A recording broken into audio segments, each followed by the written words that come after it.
Well, I went to Winyah High School and I graduated in 1953, and I thoroughly enjoyed my high school career.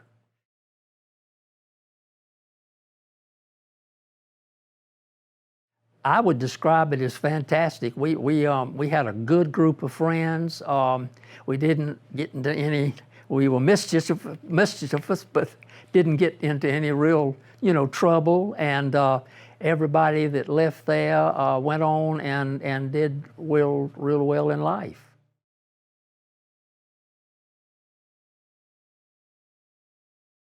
Well, I guess I have a lot of memories. I remember, of course, I tried to play sports. I was on the football team, I was on the basketball team, and I was on the baseball team, but I really didn't play that much. Some of my best experiences, though, with some of my good friends was really on the practice field where the library currently is. That was the Winyah High School football field right there where Georgetown County Library and all that courthouse complex, that was where we played football. And anyway, those experiences, and then of course I had great experiences with a lot of good teachers and a lot of great friends. I really do. Some of the friends are gone now, but I still keep up with a few of them.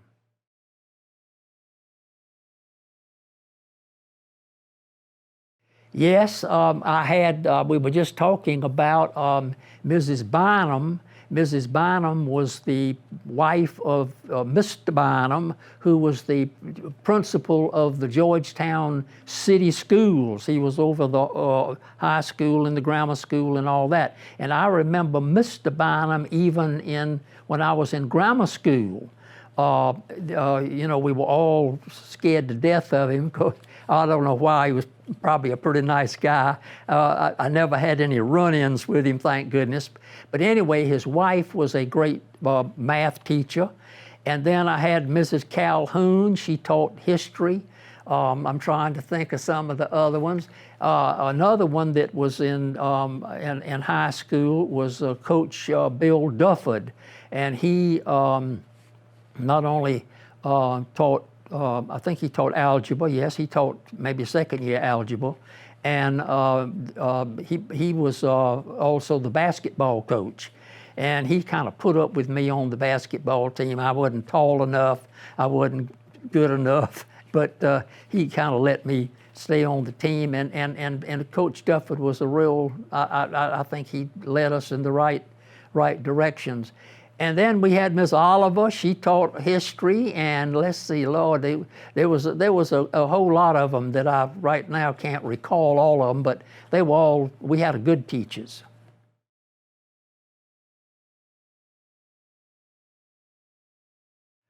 Well, I remember one time they called my number to get out on the field. Somebody got hurt or something, and they put me in, and I think we were playing Kingstree at the time, and I was lined up. I was a lineman, and I was lined up at about 125, maybe 30 pounds at most. And the other team had the ball. We were on defense, and I remember they hit the ball, hiked the ball, and nobody touched me. And I went straight in and tackled the quarterback. And I heard him announce, number 24, I just made that tackle, and that thrilled me to death. But that's silly. That I don't have any sports. I sat on the bench a lot. I thought it was a good story. Yeah.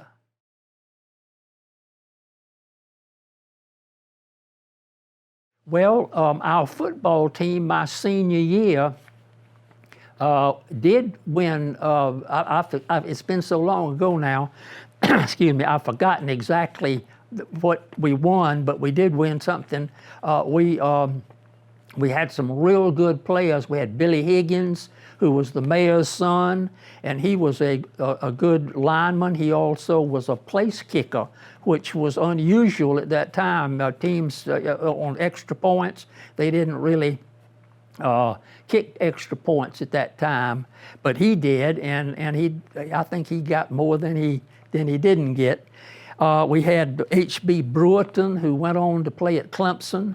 And by the way, Billy Higgins also, he got a scholarship to Carolina. And then, let's see, we had Doug Corkin. He was the center, and he went on to Clemson. In the agriculture, he did architecture, the School of Architecture. And we had a good team. I mean, we really did. We had an excellent team.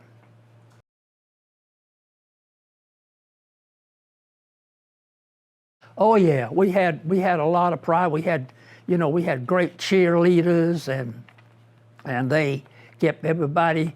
And they had bleachers at that field that I'm telling you, and all of the football games were full. I mean, the bleachers were all full. The townspeople supported the team. We had good teams, and the same thing was also not quite the same with basketball and baseball, but the football had great support, and I would say that we had support for and pride for the other sports.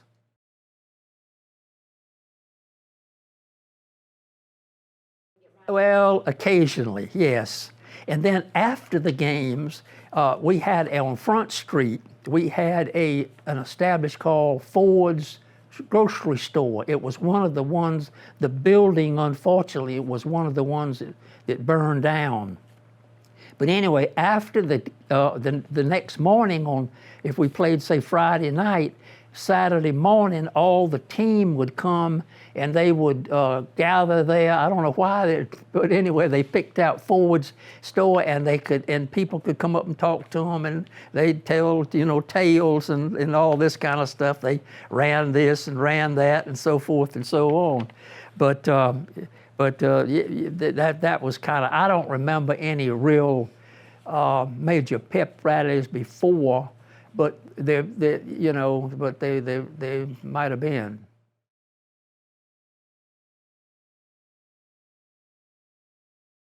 Well, I was just saying there was right down the street, and it was a senior privilege. I don't know if they still have senior privileges or not, but when we became seniors, if we didn't have a class, we could go to this place called the Milk Bar, and it was just right across the street from Winyah High School. It's vacant now. It was a bank for a while, Andrews Bank and Trust Company, but anyway, we would go there after during breaks at school, and also after school. That was kind of the meeting place and that kind of thing. And then there was Walgreens downtown here, and they had a fountain and booths and all that sort of stuff, and a lot of the teenagers would go down there and do that. And then we had a place called the Rec, and it was right there on Dozier Street. It's been long gone, but it was an old gymnasium. And upstairs, of course, there was a basketball court and all that, but they turned it into a recreational center.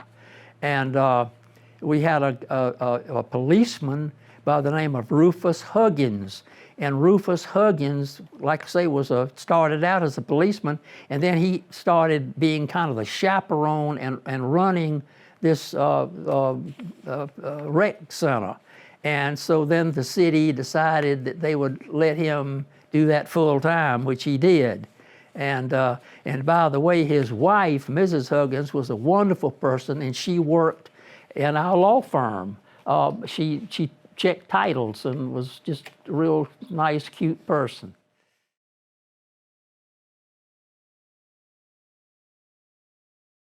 Oh yeah, well, we spent a lot of time at the beach.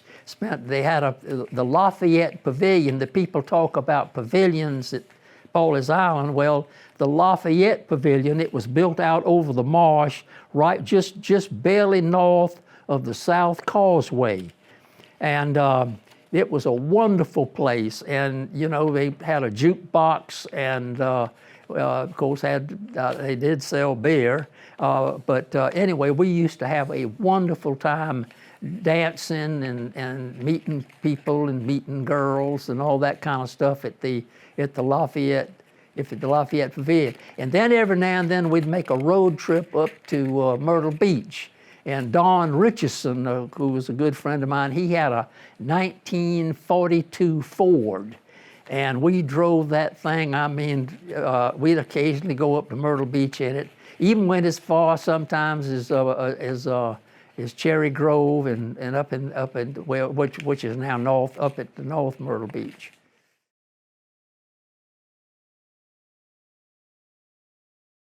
Oh yeah, I had a few. Not real serious, but yeah, I had. I dated. I wrote down a few of the girls here that I remember. I dated Ann Morrison, who later she later went to Converse, and she was Judge Morrison's daughter, and unfortunately she was killed in an automobile accident. She married a fellow, Hugh Chapman, from, I think he was from Spartanburg. And then I dated, I dated a girl named Patty Mosley, and I don't know exactly what happened to Patty. I don't know if she's still around or not. And I dated a girl named Lucy Cotton, who's now, I think she's now living in Camden. And there was probably a few others, but you know, I kind of dated around and that kind of thing.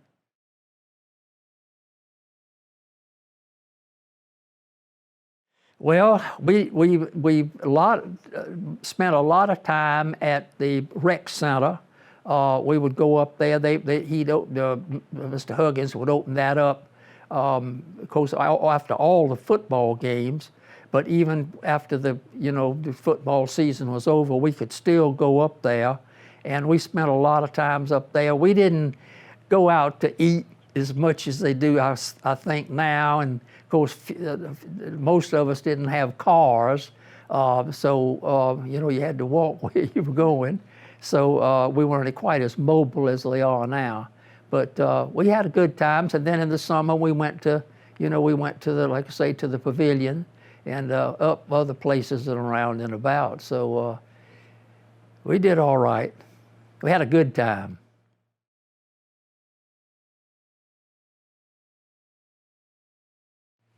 Discipline was pretty good. We had a group that didn't, we did have a few that acted up every now and then, but most of our crowd was pretty disciplined, and like I say, back in grammar school, I was anyway terrified of Mr. Bynum, so I wasn't about to get in any trouble, and I don't really ever remember, back in those days, Mr. Bynum had a paddle, and he would paddle, if it was, and so, as I say, we didn't, of course, in high school, that was not the thing, but we didn't get in any trouble. We were pretty good.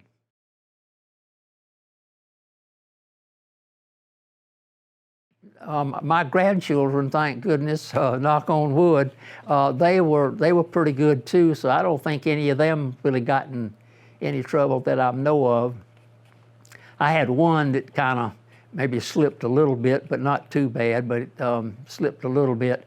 But now it's just more of everything with all of the social media and the contraptions you have, the iPhones and the this, that, and the other.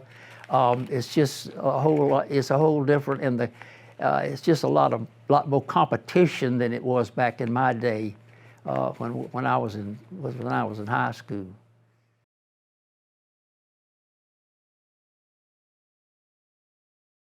I think it. Yes, I think it probably just from looking at television and all. It's what I. But thank goodness, Muff, none of my children or grandchildren really gotten any kind of, you know, there was a few little blips here and there, but none of them gotten any kind of real trouble. But I think you're right. I don't think that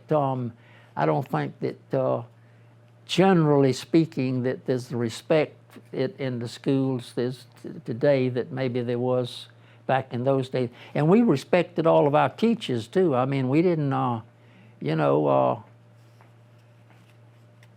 I remember another teacher I had was Mr. McInville. Do you remember him? Yes. Yeah. Well, he was a good teacher, and I had him. And then he became what? Didn't he become a principal or? Superintendent. I think, yeah. Well, of course, he became a principal after I left, but he taught. I think he taught civics or something like that.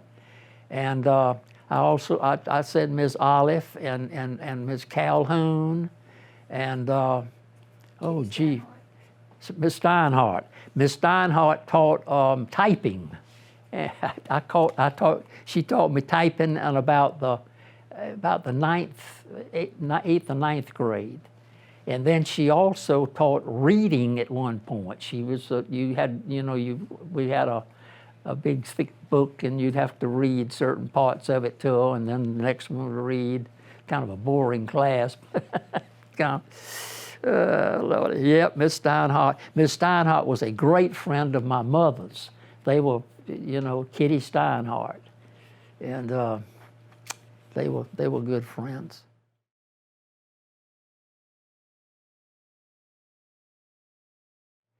Well, I walked.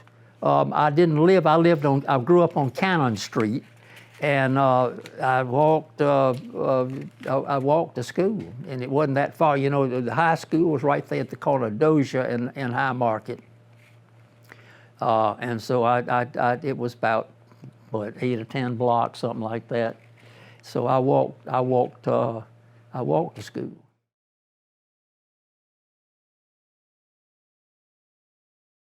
Well, I think the happiest moment that I had was when I graduated from high school. That was a very, and also when I graduated from college. Those were very happy days. And I've got a grandson now that just graduated from high school in Columbia, and at AC Flora. And boy, they having quite a time. They've had a week of graduation. I don't remember us having, you know, all that, but we had some good times.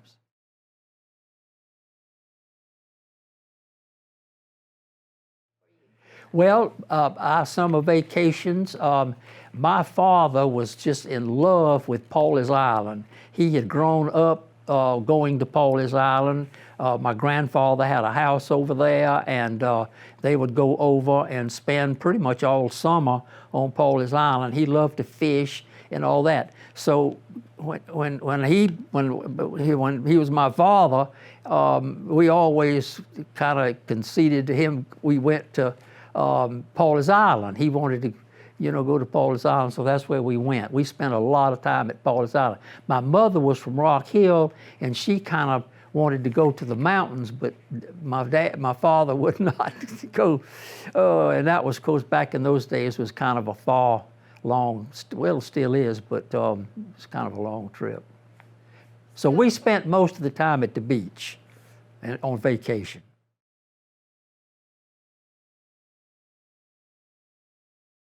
Yeah, my father and my grandfather, they both right here. My grandfather at one time owned Kensington Plantation, and when I was just a baby, that's where my family was living, out at Kensington.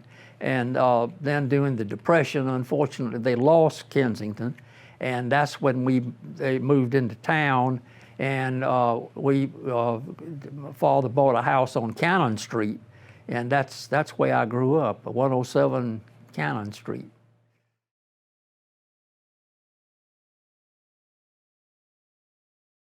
Cafeteria was okay. I remember we used to stand in line to go to the, you know, and you could flirt and do all kind of stuff in line at going to the lunch. It was okay. I think that's about the way I can remember it. Yeah, you paid. I think we paid something like 35 cents, something like that, to eat lunch, and. Was the food good? Yeah.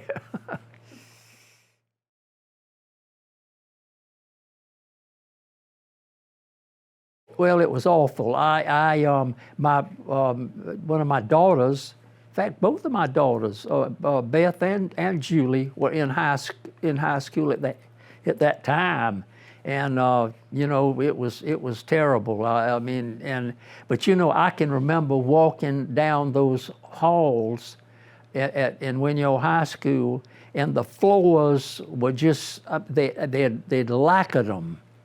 And I'm afraid that whoever started that fire, or however it started, they said that somebody on their deathbed would confess to having started it, but I don't think that's happened yet. But anyway, I mean, it was just a tinderbox. I mean, really, and it just went up. It just went up in flames, no doubt about it. That was the end of it.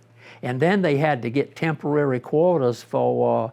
And I think the Baptist Church, I believe I'm right about that, had, you know, some space for them. And I guess they got in some temporary buildings and all.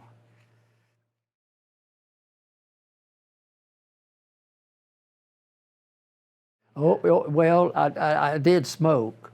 I didn't. You know, I didn't really drink until I got to college. Drank beer in college, no, we didn't. But I did. Toward my senior year, I did smoke. Did you have to sneak out? Oh yeah. Where'd you go to smoke? Oh yeah. We didn't smoke in the presence. I think Mother knew, though. But. I wouldn't dare smoke in front of my mother or my father, yeah.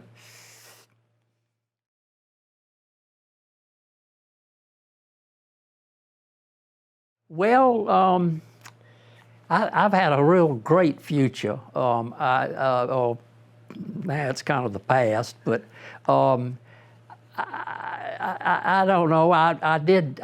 You know, I did have ambition. I did. I really, when I left high school, I wasn't sure exactly what I was going to do. My father was in the retail clothing business here, and he had a store right there, right where the drive-through is on the bank, the Wells Fargo Bank there. Every time I go through that drive-through, I can remember Daddy's store. And I really thought maybe that I would come back and run that store. That was kind of, and then I had some friends whose fathers had been or were lawyers. And so I kind of got in, you know, and we'd talk around about something and this, that, and the other. But anyway, to make a long story short, I decided I'd go to law school. And, you know, I don't regret that at all. I had an opportunity. I started out practicing. I had to go in the Air Force for 3 years. I went through the ROTC at Carolina, and I got into the JAG Corps in the Air Force. And after I got out of the Air Force, I practiced with a firm in Columbia for about a year, and then I got the opportunity to come back to Georgetown, and I took it, and I'll never regret it. It's been good ever since.